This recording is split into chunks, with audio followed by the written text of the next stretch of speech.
इस मतलबी दुनिया से कोई मतलब ना रखो। अगर मतलब रखना है तो अपने मतलब से मतलब रखो। अपनी खुशियाँ चाहे किसी के साथ भी बांट लो, परंतु अपना गम आप हमेशा भरोसेमंद इंसान के साथ ही बांटना। अपने परिवार के साथ रहो तो सुख बढ़ जाता है और दुख हो तो बंट जाता है। दुआएं मांगने से किसका भला होता है? मिलता तो वही है जो हमने बोया होता है। सच्चा मित्र वही होता है जो उस समय में भी आपका साथ हो जब सारी दुनिया आपके खिलाफ हो। आपके पास जितना भी है उसके लिए आप बार बार ईश्वर को दिल से धन्यवाद कहें, हमेशा कहें। यकीन मानिए जितना भी है आपके पास वो कई गुना ज्यादा और हो जाएगा। आप नीचे गिरकर देखो, कोई भी नहीं आएगा उठाने। आप जरा उड़कर तो देखो, सब आएंगे गिराने। सबको हंसाना परंतु किसी पर कभी हंसना मत। सबकी दुख बांटना परंतु किसी को दुखी करना मत। सबकी राहों में दीप जलाना परंतु किसी का हृदय जलाना मत। बस यही इस जीवन की रीत है। अपने दुख अपने तकलीफ के लिए इस संसार को दोष मत दो। आप अपने मन को समझाओ, क्योंकि आपके मन का परिवर्तन ही आपके दुखों का अंत है। याद रखना, ईश्वर से कभी उम्मीद मत छोड़ना और दुनिया वालों से कभी कोई उम्मीद मत रखना। ईश्वर कहते हैं कि तुम अपना सब कुछ मुझे सौंप दो, सारा का सारा दर्द, सारे के सारे परेशानियां, और बिल्कुल शांत होकर मुझे याद करो। धीरे धीरे तुम्हारा जीवन बदल जाएगा।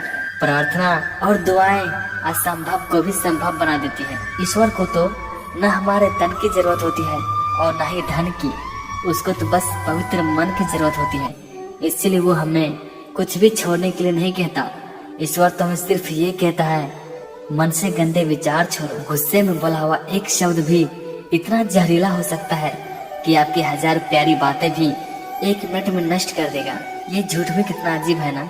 खुद बोलो तो अच्छा लगता है और दूसरा बोले तो गुस्सा आता है। रिश्तों का संबंध सिर्फ रक्त से नहीं होता। जो इंसान आपके मुसीबत में आपका हाथ थाम ले, उससे बड़ा कोई रिश्ता नहीं होता। किसी भी इंसान की बात अगर आपको बुरी लगे तो आप 2 तरह से सोचिए। यदि वो इंसान महत्वपूर्ण है तो वो बात भूल जाइए, परंतु वो बात महत्वपूर्ण है तो उस व्यक्ति को भूल जाइए। जो आने वाला है वो हमेशा गुजरे हुए कल से बेहतर होगा। बस यही एक सोच आपको संसार में कभी निराशा होने नहीं देगी। इंसान तब समझदार नहीं होता जब वो बड़ी बड़ी बातें करता हो। इंसान तो बड़ा तब होता है जब वो छोटी छोटी बातों को समझने लगे। प्रार्थना और ध्यान इंसान के लिए बहुत जरूरी है, क्योंकि प्रार्थना में ईश्वर आपकी बात सुनते हैं और ध्यान में आप ईश्वर की बात सुनते हैं। हर रोज रात को सोने से पहले भगवान को अपनी पूरी दिनचर्या बताकर सोए।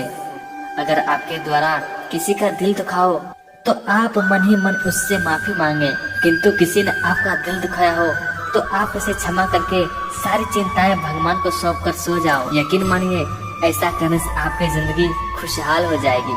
कोई भी मनुष्य काम करके उतना नहीं थकता जितना कि तनाव और गुस्सा में एक पल में थक जाता है। किसी के बुरे वक्त में उसका हाथ पकड़ो, सहारा दो, उसे आप हिम्मत दो, क्योंकि बुरा वक्त कुछ दिन के बाद चला जाएगा, लेकिन जिसको आप सहारा दोगे वो जिंदगी भर आपको दुआएं देता रहेगा। सिर्फ 2 चीजें इंसान के भाग्य का निर्माण करती है। प्रथम स्वभाव एवं द्वितीय आपकी वाणी।